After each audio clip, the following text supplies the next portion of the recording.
ദൈവനാമം മഹത്വപ്പെടുമാറാകട്ടെ. നമുക്ക് ഈ രണ്ടാമത്തെ സെഷനിൽ നേരത്തെ ചിന്തിച്ച ഭാഗത്തിൻ്റെ വാക്യങ്ങൾ തന്നെ എടുത്ത് ചിന്തിക്കാം. നമ്മളിതിനു മുമ്പ് കണ്ട കാര്യം, വിവാഹം കഴിക്കാതെ ജീവിക്കണം എന്നുള്ളതിൻ്റെ നിർദ്ദേശങ്ങൾ പൗലോസ് നൽകുമ്പോൾ അതിൻ്റെ പ്രസക്തമായിട്ടുള്ള കാരണങ്ങളും അതിൻ്റെ ഉദ്ദേശങ്ങളും എന്താണെന്ന് നമ്മൾ കണ്ടു. The relevant reasons and intentions behind the suggestion of celibacy. അതിനുശേഷം ഈ ഭാഗത്ത് വേറെ രണ്ട് കാര്യങ്ങളാണ് താൻ പറയുന്നത്. There are two other things that he will share from this passage. One, the absence of sin in one's choice to get married.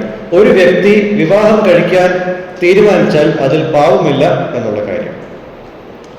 കാരണം ഇതൊരു നിർദ്ദേശമായിട്ട് പൗലോസ് വിടുമ്പോൾ പൗലോസിന് വിവാഹത്തോടുള്ള ബന്ധത്തിൽ എന്തെങ്കിലും ഒരു വിരോധമായിട്ടാണ് ഇതൊക്കെ പറയുന്നതെന്നുള്ളൊരു ചിന്ത ഉണ്ടാകും. അതുകൊണ്ടാണ് പൗലോസ് ഇത് വ്യക്തമായിട്ട് പറയുന്നത്. There is no sin to get married. In contrast to the wish that Paul had, there will be people who have the enablement to get married. ജീവിതകാലം മുഴുവൻ ഒറ്റയ്ക്കിരിക്കാനുള്ള ഒരു നിയന്ത്രണം അവർക്ക് ഇല്ല, എന്നാൽ അവർക്ക് വിവാഹം ചെയ്യാനുള്ള ഒരു ആഗ്രഹമുണ്ട്. So after knowing what Paul wrote of celibacy, which is a suggestion, not a command, ഇതൊരു കൽപ്പനയല്ല, ഇതൊരു നിർദ്ദേശമാണ് എന്നുള്ളത് പൗലോസ് എഴുതിയതിനു ശേഷം അവരത് വായിച്ചു മനസ്സിലാക്കി. If anyone cannot control themselves, or if anybody is worried that he might not be acting honorably to a virgin he is engaged to, if his passions are too strong, they don't have to succumb to the pressure of complying to Paul's opinion of celibacy.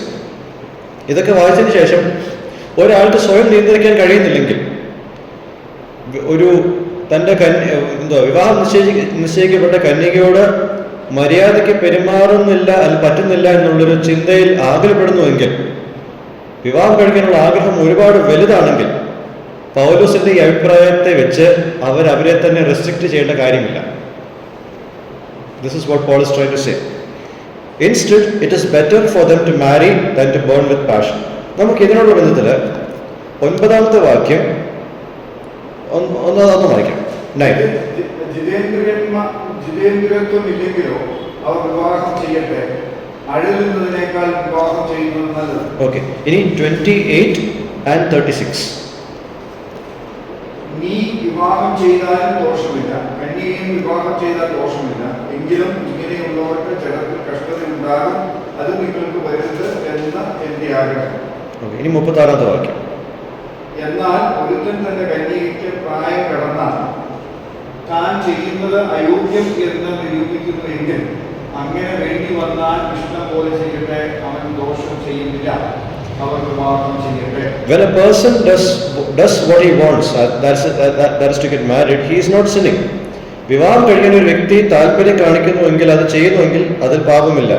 To get across the point that this choice doesn't go against God or against Paul's suggestion of celibacy, Paul mentions the absence of sin 3 times. ഇതിൽ ദൈവത്തിന് വിരോധമായിട്ടൊന്നുമില്ല എന്നുള്ളതും പൗലോസിന്റെ നിർദ്ദേശത്തിന് വിരോധമായിട്ടൊന്നുമില്ല എന്നുള്ളതും സ്ഥാപിക്കുവാൻ ഇവിടെ പാപമില്ല എന്നുള്ളതും 3 തവണ പൗലോസ് പറയുന്നുണ്ട്. 28ാമത്തെ വാക്യത്തിൽ 2 തവണയും 36ാമത്തെ വാക്യത്തിൽ 1 തവണയും. അപ്പോൾ ഇതിന്റെ സമ്മറി എന്താണെന്ന് ചോദിച്ചാൽ, the person who marries a virgin does right, as he doesn't go against what God enabled him, and he wants to pursue the institution of marriage ordained by God in order to exercise the gift of sex.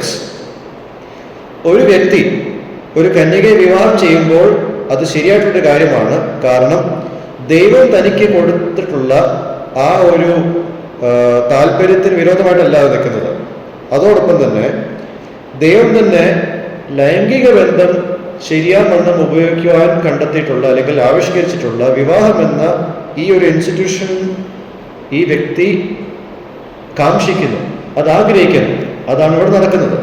He does right as he wants to avoid sexual immorality in his life.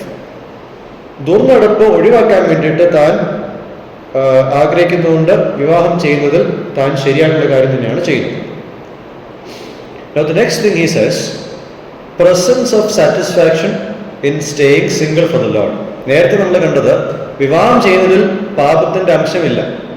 എന്നാൽ ഇവിടെ നമ്മൾ കാണുന്നത് കർത്താവിനായിട്ട് വിവാഹം കഴിക്കാതിരിക്കുന്ന അവസ്ഥയിൽ തൃപ്തി ഉണ്ടെന്നുള്ളത്. The one who has mentally made himself or herself ready to be single by the divine enablement he received from God is under no compulsion to comply to societal pressures to get married or even to stay single. ദൈവത്താലുള്ള നിയോഗം, വിവാഹം കഴിക്കാതെ ജീവിക്കാൻ, ദൈവത്തിനായിട്ട് ജീവിക്കാനുള്ള ഒരു നിയോഗം ലഭിച്ചിട്ടുള്ള ഒരാൾ സമൂഹം നൽകുന്ന ഈ സമ്മർദ്ദം, അതായത് വിവാഹം ചെയ്യാനുള്ള സമ്മർദ്ദം, വിവാഹം ചെയ്യാതിരിക്കാനുള്ള സമ്മർദ്ദം, ആ സമൂഹത്തിന്റെ സമ്മർദ്ദത്തിന് വഴങ്ങിയല്ല ഈ വ്യക്തി ജീവിക്കേണ്ടത്. മനസ്സിലായോ? As he has made up his mind to not marry, he does the right thing. 37ാമത്തെ വാക്യം, 38ാമത്തെ വാക്യം, 2 വാക്യം കൂടെ ഒന്ന് വായിക്കാം. എങ്കിലും നിർബന്ധമില്ലാതെ തന്റെ ഇഷ്ടം നടത്തുവാൻ അധികാരമുള്ളവനും ഹൃദയത്തിൽ സ്ഥിരതയുള്ളവനുമായ ഒരുവൻ തന്റെ കന്യകയെ സൂക്ഷിച്ചുകൊള്ളുവാൻ സ്വന്തം ഹൃദയത്തിൽ നിർണയിച്ചുവെങ്കിൽ അവ ചെയ്യുന്നത് നന്ന്. അങ്ങനെ ഒരുത്തൻ തന്റെ കന്യകയെ വിവാഹം കഴിപ്പിക്കുന്നത് നന്ന്, വിവാഹം കഴിപ്പിക്കാതിരിക്കുന്നത് ഏറെ നന്ന്. Okay.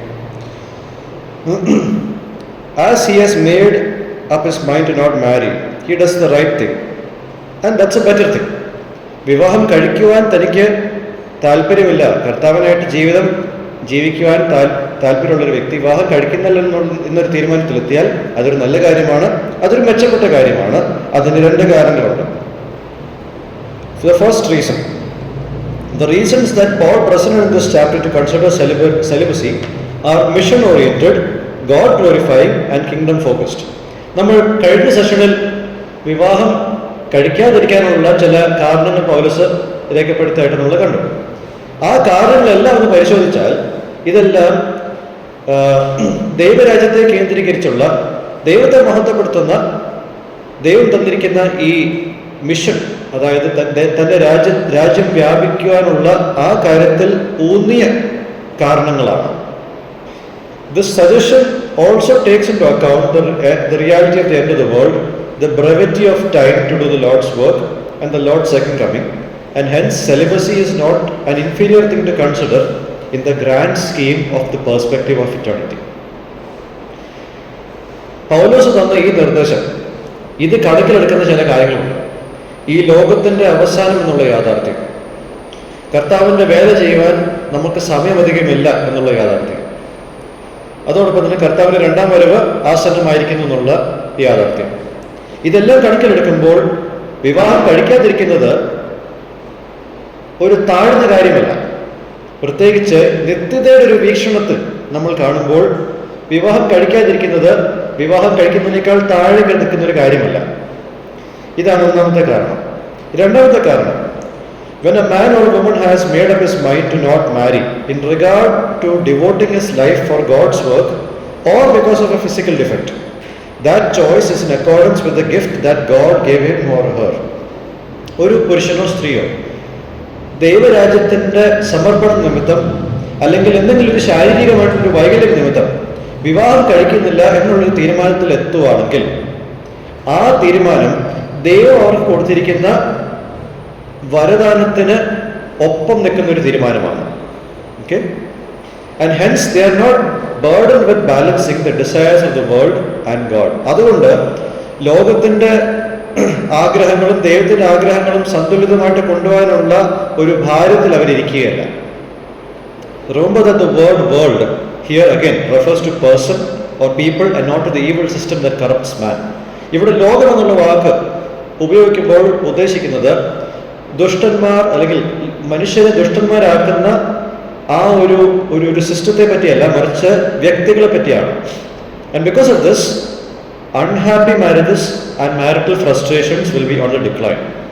ഇങ്ങനെ ഓരോ വ്യക്തിയും ദൈവം അവർക്ക് കൊടുത്തിരിക്കുന്ന വിളിക്ക് ഒത്തവണ്ണം ജീവിക്കുകയാണെങ്കിൽ സന്തോഷമില്ലാത്ത വിവാഹങ്ങളും വിവാഹത്തിലുള്ള വീർപ്പുമുട്ടലുകളും ഒരു പരിധി വരെ നമുക്ക് ഇല്ലാണ്ടാക്കാൻ സാധിക്കും. Now, let us look at some lessons that arise out of this passage that we have seen. ഇവിടെ നമ്മൾ ഈ കണ്ട ഭാഗത്തിൽ നിന്നും ചില പാഠങ്ങൾ നമുക്ക് പഠിക്കാൻ ദൈവം സഹായിക്കട്ടെ. 5 കാര്യങ്ങളാണ് ഞാനിവിടെ പാഠത്തിന്റെ രൂപത്തിൽ പറയുന്നത്.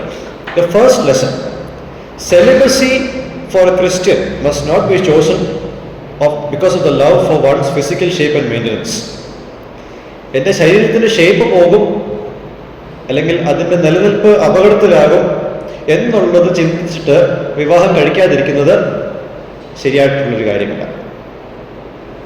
അത് പല സ്ത്രീകൾ വിവാഹം കഴിക്കാതിരിക്കാനുള്ള കാരണം എന്ന് ചോദിച്ചാൽ, ചൈൽഡ് ബർത്ത് ഉണ്ടാകുമ്പോൾ ശരീരത്തിൻ്റെ ഷേപ്പ് മാറും, ഘടന മാറും, അങ്ങനെ പല കാര്യങ്ങളും മാറ്റം ഉണ്ടാവും. അതുകൊണ്ട് എനിക്കതൊന്നും വേണ്ട, അതുകൊണ്ട് ഞാൻ കല്യാണം കഴിക്കുന്നില്ല എന്നുള്ളൊരു ചിന്ത. ഒരു ക്രിസ്ത്യാനി അത് ചിന്തിക്കാൻ പാടില്ല. It must not be chosen because of the fascination for one's career. എൻ്റെ ജോലിക്ക് ഇതൊരു തടസ്സമാകുമെന്നുള്ളൊരു ചിന്ത കൊണ്ട് വിവാഹം മാറ്റിവെക്കുന്നത് ഒരു ക്രിസ്ത്യാനിക്ക് ചേർന്നൊരു കാര്യമില്ല. ലോകം അങ്ങനെയാണ് ചിന്തിക്കുന്നത്. നമ്മളുടെ മുമ്പിൽ വരുന്ന എല്ലാ സമൂഹ മാധ്യമങ്ങളുടെയും സന്ദേശം അതാണ്. പക്ഷെ ബൈബിൾ അങ്ങനെയല്ല പറയുന്നത്. In such a case your career is taking God's place in your life. ആരോഗ്യപരമായിട്ടുള്ള കാര്യങ്ങൾക്ക് വിവാഹം മാറ്റിവെക്കുന്നുവെങ്കിൽ, അതോടൊപ്പം തന്നെ ജോലിക്കായിട്ട് വിവാഹം മാറ്റിവെക്കുന്നുവെങ്കിൽ, നിങ്ങളുടെ വിഗ്രഹം എന്ന് പറയുന്നത് നിങ്ങളുടെ ആരോഗ്യവും നിങ്ങളുടെ ജോലിയുമാണ്. ദൈവത്തിന്റെ സ്ഥാനം ഇത് രണ്ടും ഏറ്റെടുത്തിരിക്കുകയാണ്. It's your idol. Celibacy shouldn't be chosen because someone wants to flee from the responsibilities of marriage, like a person who wants to be in a hermit. ഒരു വ്യക്തി സന്യാസ ജീവിതം അല്ലെങ്കിൽ ലോകത്തിന്റെ എല്ലാ ഉത്തരവാദിത്തത്തിൽ നിന്നും ഓടിപ്പോയി ജീവിക്കാനായിട്ട് ഒരാള് വിവാഹം എന്നുള്ള കാര്യത്തിൽ നിന്നും ഓടിപ്പോകുന്നതും ക്രിസ്ത്യാനികളെ സംബന്ധിച്ചിടത്തോളം തിരഞ്ഞെടുക്കാൻ പറ്റുന്നൊരു കാര്യമല്ല. Celibacy must not be chosen by somebody in order to be a free bird where he or she can live outside the confines of marriage with promiscuous relationships and no strings attached. ആരുമായിട്ടും കറങ്ങി നടക്കുവാനും അടുപ്പം കാണിക്കുവാനും വിവാഹം ഒരു തടസ്സമായി നിൽക്കുന്നത് കൊണ്ട് അത് വേണ്ട എന്നുള്ള ഒരു ഓപ്ഷനും ക്രിസ്ത്യാനികൾക്കില്ല. അടിച്ചു പൊളിച്ച് നടക്കുവാനും ആരുമായിട്ട് റൊമാൻറ്റിക് റിലേഷൻഷിപ്സ് വെക്കുവാനും വിവാഹം തടസ്സമാണെന്ന് കരുതി മാറ്റിവെക്കുന്നതും അൺഡ്യൂപ്ലിക്കലായിട്ടുള്ളൊരു കാര്യമാണ്. Rather, if someone is choosing to do celibacy, it must be done to devote all of their time and energy to serve the Lord and be involved in the spreading of the kingdom. ഒരു വ്യക്തി വിവാഹം കഴിക്കുന്നില്ല, ഒരു ക്രിസ്ത്യാനി വിവാഹം കഴിക്കുന്നില്ല എന്ന് തീരുമാനിക്കുകയാണെങ്കിൽ അതിന് ഒറ്റ ഉദ്ദേശം മാത്രമേ ഉള്ളൂ. എന്താണത്? അവരുടെ എല്ലാ സമയവും ആരോഗ്യവും കർത്താവിനെ സേവിക്കുവാനും ദൈവരാജ്യത്തിൻ്റെ വ്യാപ്തിക്കായിട്ട് അവർ സ്വയം ഉൾപ്പെടുത്തുവാനും ആയിട്ടാണ് അവർ ഈ ഒരു വിളിയെ പെർസ്യൂ ചെയ്യേണ്ടത്. ചില വ്യക്തികൾ പറയും, എൻ്റെ വീട്ടിൽ ഞാനൊരു നല്ല കുടുംബജീവിതം കണ്ടിട്ടില്ല, അതുകൊണ്ട് എനിക്കും വേണ്ട. എൻ്റെ ജോലിക്ക് വിവാഹം ഒരു തടസ്സമാണ്, അതുകൊണ്ട് വിവാഹം വേണ്ട. എൻ്റെ ശരീരത്തിൻ്റെ ഷേപ്പ് നിലനിർത്താൻ എനിക്ക് വിവാഹം വേണ്ട. That's all unbiblical. അതെല്ലാം ബൈബിളിൽ വിരോധമായിട്ടുള്ളൊരു കാര്യമാണ്. It is to be done keeping in mind that all of the things in this world will pass away and there is an upcoming world that will last forever. ദൈവരാജ്യത്തിൻ്റെ വ്യാപ്തിക്കായിട്ട് ഒരു വ്യക്തി വിവാഹത്തിൽ നിന്ന് മാറി നിൽക്കുന്നത് ഈ കാര്യം മനസ്സിൽ വെച്ചുകൊണ്ടാണ്. ഈ ലോകത്തിലുള്ള എല്ലാ കാര്യങ്ങളും ഒഴിഞ്ഞു പോകും, വരാനുള്ള ലോകം നിത്യതയോടെ നിലനിൽക്കും. If this is your intention, you are in line with what God's will is. ഇതാണ് നിങ്ങളുടെ മനസ്സിലാണെന്നുണ്ടെങ്കിൽ നിങ്ങൾ ദൈവത്തിൻ്റെ ഇഷ്ടത്തിന് അടുത്ത് തന്നെയാണ് ജീവിക്കുന്നത്. Or else you live according to the world. നിങ്ങൾ ഇതിൻ പ്രകാരമല്ല എന്നാണെങ്കിൽ നിങ്ങൾ ലോകപ്രകാരമാണ് ജീവിക്കുന്നത്. And the same logic goes for marriage too. If a man's intent to get married is to reflect Christ's love for the church, and if a woman's intent is to reflect the church's submission to the Lord in her life, it goes with what God's will is. വിവാഹം എന്നുള്ള കാര്യത്തിലും ഇത് ബാധകമാണ്. ഒരു പുരുഷൻ വിവാഹം ചെയ്യുന്നത് സഭയോടുള്ള ക്രിസ്തുവിന്റെ സ്നേഹത്തെ പ്രതിഫലിക്കാനാണെങ്കിൽ, അതോടൊപ്പം ഒരു സ്ത്രീ സഭ കർത്താവിന് കീഴടങ്ങിയിരിക്കുന്നത് പോലെ ഭർത്താവിനോട് കീഴടങ്ങാൻ താല്പര്യം കാണിക്കുന്നുവെങ്കിൽ അത് ദൈവത്തിന്റെ ഇഷ്ടത്തിന് ഒപ്പം നിൽക്കുന്ന ഒരു കാര്യമാണ്. If riches and സെൻഷ്വൽ pleasure are the only aim of your marriage, it is evidence of the worldly thought pattern governing your life. വിവാഹത്തിന്റെ ഉദ്ദേശം തന്നെ ലൈംഗിക ആസ്വാദനവും ധനസമ്പത്തും ആണെന്നുള്ളതാണ് നിങ്ങളുടെ ചിന്തയെങ്കിൽ, അതാണ് വിവാഹത്തിന്റെ ഉദ്ദേശമെന്ന് നിങ്ങൾ ചിന്തിക്കുന്നുവെങ്കിൽ, ഇതെന്താണ് തെളിയിക്കുന്നത്? ലോകത്തിന്റെ ചിന്താഗതി നിങ്ങളുടെ ജീവിതത്തെ ഭരിക്കുകയാണെന്നുള്ളതാണ്. Lesson number 2. Some denominations within Christianity that are in part of Orthodox Christianity pressurize those who want to be a part of the church clergy to remain unmarried. ക്രിസ്തീയ കോളത്തിൽ ക്രിസ്തീയതയുടെ അംശമില്ലാത്ത, ക്രിസ്തുവായിട്ട് ബന്ധമില്ലാത്ത ചില സഭകൾ അവരുടെ പൗരോഹിത്യത്തോട് പറയുന്നത് അവർ പൗരോഹിത്യത്തിൽ തുടരണമെങ്കിൽ അല്ലെങ്കിൽ ആകണമെങ്കിൽ വിവാഹം കഴിക്കരുതെന്നുള്ള ഒരു നിർബന്ധം അവിടെ ഉണ്ട്. But as we read 1 Timothy 4:1-3, this teaching originates from the devil. ഒരുവനെ വിവാഹം ചെയ്യുന്ന കാര്യത്തിൽ നിന്നും അവനെ അതിൽ നിന്നും നിർബന്ധിച്ച് പിന്മാറ്റുന്നതും അല്ലെങ്കിൽ ചെയ്യാൻ ആഗ്രഹത്തിലാണ് നിർബന്ധിച്ച് കല്യാണം കഴിപ്പിക്കുന്നതും പൈശാചികമാണ്. God never intended such a thing to happen in Christianity. ക്രിസ്തീയ വിശ്വാസത്തിൽ ഇത്തരം ഒരു കാര്യം ഉണ്ടാകുവാൻ ദൈവം വിഭാവന ചെയ്തിട്ടില്ല. 1 Corinthians 9:5 clearly affirms that the 12 apostles, including Cephas and also Jesus' siblings, functioned as leaders of the Jerusalem church, and they were married and they took their families along with them to various ministries. 1 Corinthians 9:5 വളരെ വ്യക്തമായിട്ട് കാണുന്നത് 12 അപ്പോസ്തലന്മാരും പ്രത്യേകം കേഫാവും അതുപോലെ തന്നെ യേശുക്രിസ്തുവിന്റെ അനിയന്മാരും അവരെല്ലാം യെരുശലേം സഭയുടെ നേതാക്കന്മാരായിട്ട് പ്രവർത്തിച്ചവരാണ്. അവർ വിവാഹിതരായിരുന്നു. അവർ പല ശുശ്രൂഷകളിൽ പോകുമ്പോൾ ഭാര്യമാരെ കൂടി കൊണ്ടുപോകുമായിരുന്നു. Paul and Barnabas willfully chose not to get married for kingdom purposes. ദൈവരാജ്യത്തിന്റെ വ്യാപ്തിക്കായിട്ട് പൗലോസും ബർന്നബാസും മനഃപൂർവ്വം വിവാഹം കഴിക്കുന്നില്ല എന്നുള്ളത് തീരുമാനിച്ചു. See, it is ironic that Peter, who is considered to be the first pope, is married, whereas other popes are not married. ആദ്യത്തെ മാർപ്പാപ്പ എന്ന് അവകാശപ്പെടുന്ന അല്ലെങ്കിൽ ലേബൽ ചെയ്യപ്പെടുന്ന പത്രോസ് വിവാഹിതനായിരുന്നു എന്നുള്ളതും ആ പരമ്പരയിൽ വന്നിട്ടുള്ള ബാക്കി ആരും വിവാഹിതരല്ലായിരുന്നു എന്നും പറയുന്നത് ഒരു വിരോധാഭാസമാണ്. Because of such unbiblical conditions laid in order to become part of the clergy, some of these clergy members who are forced to remain celibate will indulge in sexual relations that are illicit and criminal in nature. ഇത്തരം നിർബന്ധങ്ങൾ പൗരോഹിത്യത്തിന് മേൽ വെക്കുമ്പോൾ അതിൽ ചിലർ വിവാഹരഹിതരായിട്ട് ഇരിക്കാൻ നിർബന്ധിതരായിട്ടുള്ള ചിലർ criminal സ്വഭാവമുള്ള എന്താ പറയുക ഇല്ലിസിറ്റ് ആയിട്ടുള്ള പരസ്ത്രീ പരപുരുഷ ബന്ധം എന്ന് പറയുന്ന കാര്യത്തിലേക്ക് ചിലർ വഴുതി വീഴാറുണ്ട്. Hence, one application that we can draw from this is that we are not to put unbiblical requirement upon one who is willing to do ministry. നമുക്ക് ഇതിൽ നിന്നുള്ളൊരു ആപ്ലിക്കേഷൻ എന്ന് പറയുന്നത് ശുശ്രൂഷയിൽ ഏർപ്പെടുന്ന ഒരാൾക്ക് ബൈബിൾ കൊടുത്തിട്ടില്ലാത്തൊരു നിബന്ധന, ഒരു കൽപ്പന മറ്റാരുടെ മേലും നമുക്ക് അടിച്ചേൽപ്പിക്കുവാൻ യാതൊരു അധികാരവുമില്ല എന്നുള്ളതാണ്. Third lesson, the prohibition of pressurizing those who are interested in marriage into celibacy also applies to those who pressurize people who are interested in celibacy to pursue marriage. വിവാഹം ചെയ്യാൻ താല്പര്യമുള്ള ആൾക്കാരെ വിവാഹം വേണ്ട എന്നുള്ള സിസ്റ്റത്തിലേക്ക് നിർബന്ധിക്കുന്നത് നിരോധനം ഉണ്ട്. അതുപോലെ തന്നെ നിരോധിക്കപ്പെടേണ്ട ഒരു കാര്യമാണ് വിവാഹം ചെയ്യാൻ താല്പര്യമില്ലാത്തവരെ മനഃപൂർവ്വം വിവാഹത്തിലേക്ക് തള്ളിവിടുന്നത്. As believers, we must understand that there is nothing wrong in being single while pursuing ministry. വിശ്വാസികൾ എന്ന നിലയിൽ ശുശ്രൂഷയിലായിരിക്കുമ്പോൾ വിവാഹമില്ലാതെ ജീവിക്കുന്നതിൽ യാതൊരു തെറ്റുമില്ല. There are many like Paul and Barnabas today. ഇന്ന് പൗലോസിനെ ബർന്നബാസിനെ പോലെ അനേകം വ്യക്തികളുണ്ട് നമുക്ക് ചുറ്റും. ഇന്ന് രാവിലെ നമ്മളൊരു സാക്ഷ്യത്തിൽ കേട്ടൊരു കാര്യമാണ് Miss Phyllis Treasure. Thrissur Rehoboth സ്ഥാപിച്ച ആ sister, she is not married, വിവാഹം ചെയ്തിട്ടില്ല. തിരുവനന്തപുരത്തുണ്ടായിരുന്ന ജി സുശീലൻ, അദ്ദേഹവും വിവാഹം ചെയ്തിട്ടില്ല. അതുപോലെ കുറെ അധികം പേർ കർത്താവിന്റെ ശുശ്രൂഷയ്ക്കാണ് വിവാഹം ഇല്ലാതെ ജീവിച്ചു പോകുന്നവരാണ്. Their sacrifices and contribution to ministry is seen in the effects of what they have labored, and those efforts aren't inferior to the sacrifices and ministry of those who are married.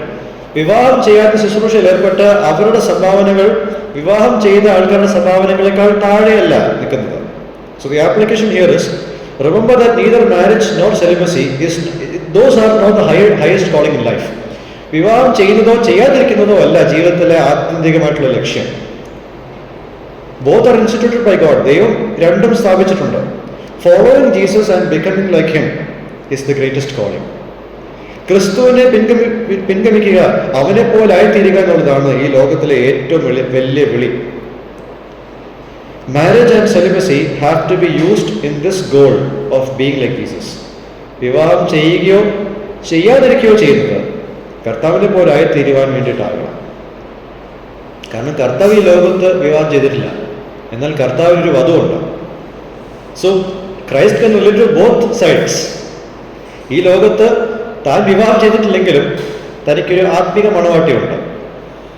അപ്പോൾ രണ്ട് കാര്യങ്ങളും കർത്താവിന് connection ആവുന്ന കാര്യങ്ങളാണ്. അത് നമ്മൾ ഓർമ്മിക്കണം. Lesson number 4. Remember that those who choose a life of celibacy according to biblical principles are not afraid of the roles and duties they would have to fulfill if they were married. See, പലപ്പോഴും നമ്മൾ ചില ആൾക്കാർ വിവാഹം കഴിക്കാതിരിക്കാനുള്ള കാര്യം പറയുന്നതാണ്, ഞാൻ വിവാഹം കഴിച്ചാൽ നല്ലൊരു ഭാര്യയാവില്ല, അല്ലെങ്കിൽ നല്ലൊരു ഭർത്താവില്ല, എനിക്ക് കീഴടങ്ങാൻ വയ്യ, അതുകൊണ്ട് ഞാൻ കല്യാണം കഴിക്കുന്നില്ല, എനിക്ക് ക്രൂര സ്വഭാവമുണ്ട്, അതുകൊണ്ട് ഞാൻ കല്യാണം കഴിക്കുന്നില്ല എന്നുള്ളൊരു ചിന്തയാണ് പലപ്പോഴും പലരും പറയുന്നത്. എനിക്ക് കീഴടങ്ങാൻ വയ്യ. ചില ആൾക്കാർ പറയാറുണ്ട്, എന്താ പറയുക, I will be a help meet for him, അതായത് ഞാൻ നല്ലൊരു സഹായിയായിരിക്കും, പക്ഷെ കീഴടങ്ങാൻ പറ്റില്ല. ഇടയായി തൊടയായിട്ടിരിക്കാൻ കഴിയും, പക്ഷെ കീഴടങ്ങാൻ പറ്റില്ല. See, Christians who are choosing a life of celibacy, they are not afraid of the roles that they would have to fulfill if they were married. ക്രിസ്ത്യാനി വിവാഹം കഴിക്കാതെ ജീവിക്കുമ്പോൾ നമ്മൾ മനസ്സിലാക്കേണ്ടത്, വിവാഹത്തിലെ ഉത്തരവാദിത്തങ്ങളെ പേടിച്ചിട്ടല്ല അവർ വിവാഹം വേണ്ട എന്നുള്ളത് പറയുന്നത്. If Paul had married as Peter and the other apostles had married, he would definitely practice what was written in Ephesians 5 verse 25 to 28. പത്രോസും ബാക്കിയുള്ള അപ്പോസ്തലന്മാരെ പോലെ പൗലോസും വിവാഹിതനായിരുന്നുവെങ്കിൽ തീർച്ചയായും എഫെസ്യർക്കെതിരെ 5:25 മുതൽ 28 വരെ താൻ തന്നെ എഴുതിയ കാര്യങ്ങൾ താൻ നിവർത്തിച്ച് ജീവിക്കും. He would definitely love his wife as Christ loved his church and gave himself for it. ക്രിസ്തു സഭയെ സ്നേഹിച്ച് തന്നെത്താൻ ഏൽപ്പിച്ചതുപോലെ പൗലോസും അത് തന്നെ ചെയ്യും. So a Christian woman who chooses a life of celibacy would definitely submit to her husband as she would do to the Lord if she was married. ഒരു ക്രിസ്തീയ വനിത വിവാഹം കഴിക്കുന്നില്ല എന്ന് തീരുമാനിച്ച് ജീവിക്കുമ്പോൾ ആ വ്യക്തി വിവാഹം കഴിച്ചിരുന്നുവെങ്കിൽ കർത്താവിനോടെന്ന പോലെ തന്റെ ഭർത്താവിനോട് കീഴടങ്ങി നിൽക്കും. ഉറപ്പായിട്ടുള്ള കാര്യം. Remember that a godly man's choice of celibacy is not supposed to be a result of being against a woman. ഒരു ഭക്തനായ പുരുഷൻ വിവാഹം ചെയ്യുന്നില്ല എന്ന് പറയുമ്പോൾ അത് സ്ത്രീ വിരോധമായിട്ടുള്ള ഒരു അഭിപ്രായത്തിൽ നിന്നും വരുന്ന ഒരു നിലപാടല്ല. Remember that a godly woman's choice to being celibate isn't supposed to be the result of some form of feminist thinking that is rampant in our society today. ഒരു ഭക്തയായ സ്ത്രീ വിവാഹം കഴിക്കുന്നില്ല എന്ന് പറയുമ്പോൾ അത് ഇന്നത്തെ സമൂഹത്തിൽ വ്യാപിച്ചു കിടക്കുന്ന ഫെമിനിസ്റ്റ് ചിന്താഗതിയുടെ ഒരു ബാക്കി പത്രമായിട്ടല്ല ആ സ്ത്രീ വിവാഹം ചെയ്യാതിരിക്കുന്നത്. Celibacy should be chosen because they give more importance to God's work. വിവാഹം ചെയ്യുന്നില്ല എന്നുള്ള തീരുമാനം എടുത്തിരിക്കുന്നത് അവർ ദൈവത്തിന്റെ വേലയ്ക്ക് കൂടുതൽ പ്രാധാന്യം കൊടുത്തിരിക്കുന്നു എന്നുള്ളത് കൊണ്ടാണ്. So the application question: if you are single right now, is it because you detest authority and submission involved in marriage? നിങ്ങൾ ഇപ്പോൾ വിവാഹം ചെയ്തിട്ടില്ലാത്തവരായിട്ട് തുടരുന്നുവെങ്കിൽ വിവാഹത്തിൽ ഉൾപ്പെട്ടിരിക്കുന്ന അധികാര കീഴ്പ്പെടൽ പ്രക്രിയയെ നിങ്ങൾ വെറുക്കുന്നതുകൊണ്ടാണോ നിങ്ങൾ അതിനെ വേണ്ടെന്ന് പറയുന്നത്? Is it because you detest the self-sacrificial attitude that is necessary in a marital relationship? ഒരു വിവാഹ ജീവിതത്തിൽ സ്വയം ത്യജിക്കുന്ന, ത്യാഗം ചെയ്യുന്ന ഒരു മനോഭാവം ഇല്ലാതെ ഒരു വിവാഹവും വിജയകരമായിട്ട് മുന്നോട്ട് പോകത്തില്ല. അതിനെ വെറുക്കുന്നതുകൊണ്ടാണോ നിങ്ങൾ വിവാഹം വേണ്ട എന്ന് പറഞ്ഞ് മുന്നോട്ട് പോകുന്നത്? If the answer is a yes, it is a proof that regeneration hasn't happened in you. കീഴ്പ്പെടുവാൻ മനസ്സില്ലാത്ത ഒരാളാണ് നിങ്ങളെങ്കിൽ, സ്വയം ത്യജിച്ച് ത്യാഗം ചെയ്യാൻ മനസ്സില്ലാത്ത ഒരാളാണ് നിങ്ങളെങ്കിൽ, അതിൻ്റെ അർത്ഥം ഒരു വീണ്ടെടുപ്പിന്റെ ഒരു പ്രക്രിയ, ഒരു പ്രവർത്തനം നിങ്ങളുടെ ഉള്ളിൽ നടന്നിട്ടില്ല. A regeneration experience brought by God transforms a person from being selfish minded to being selfless. ഒരു വ്യക്തിയിൽ ദൈവം ഒരു വീണ്ടെടുപ്പിന്റെ ഒരു പ്രവർത്തനം നടത്തുമ്പോൾ ആ വ്യക്തി സ്വാർത്ഥനായിട്ടുള്ള ഒരു മനസ്സിൽ നിന്നും മാറി നിസ്വാർത്ഥമായിട്ടുള്ള ഒരു ഹൃദയത്തിന്റെ ഒരു ഉടമയായി മാറുന്നു. അതാണ് വീണ്ടെടുപ്പിന്റെ ഒരു ലക്ഷണം എന്ന് പറയുന്നത്. That person is transformed so that he will imitate the authority submission pattern present in the Trinity and thus image God.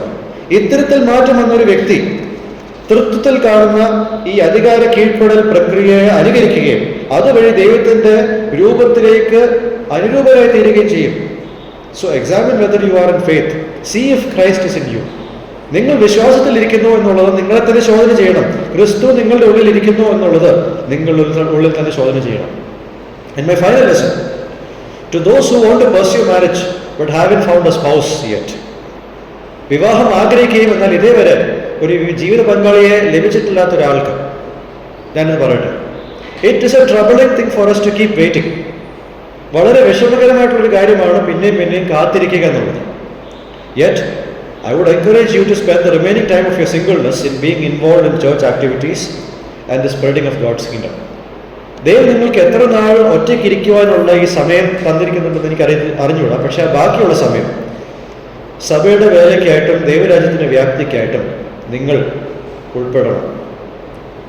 Also you can spend time preparing for your marriage by studying the scriptures and being in prayer. തിരുവെഴുത്ത് പഠിച്ച് പ്രാർത്ഥനയിലായിരിക്കെ നിങ്ങളുടെ വിവാഹത്തിന് വേണ്ടിയിട്ട് നിങ്ങൾക്ക് തയ്യാറെടുക്കാൻ സാധിക്കും. അതിനായിട്ടുള്ള സമയം നിങ്ങൾക്ക് ചെലവഴിക്കാം. Seek mentorship from those who are married. വിവാഹം ചെയ്തിട്ടുള്ള നിങ്ങൾക്ക് വിശ്വസിക്കാൻ പറ്റുന്ന, നിങ്ങൾ സത്യമായ വഴിയിലേക്ക് നയിക്കുന്ന ഗുരുക്കന്മാരും സഹോദരന്മാരും നിങ്ങൾ അന്വേഷിച്ച് അവരിൽ നിന്നും നിർദ്ദേശം സ്വീകരിക്കാൻ നിങ്ങൾ തയ്യാറാകണം. Learn from them so that you are better prepared for the married life that God called you to have. നിങ്ങളെ ദൈവം വിളിച്ചിട്ടുള്ള വിവാഹ ജീവിതത്തിലേക്ക് നിങ്ങൾ ശരിയാവണ്ണം തയ്യാറെടുക്കേണ്ടതിനായിട്ട് നിങ്ങൾ നിങ്ങളുടെ സീനിയറായിട്ടുള്ള സഹോദരന്മാരിൽ നിന്നും പഠിക്കണം. So with that we are done with this passage, and Paul will deal with a few other topics in this passage and we will look at it in the next sessions. വേറെ പല വിഷയങ്ങൾ ഇതിനുള്ള ബന്ധത്തിൽ പൗലോസ് സംബോധന ചെയ്യുന്നുണ്ട്. അത് നമുക്ക് പിന്നാലെ കാണാൻ സാധിക്കുന്നതാണ്. ദൈവം നമ്മളെ സഹായിക്കട്ടെ. ദൈവനാമം മഹത്വപ്പെടുമാറാകട്ടെ.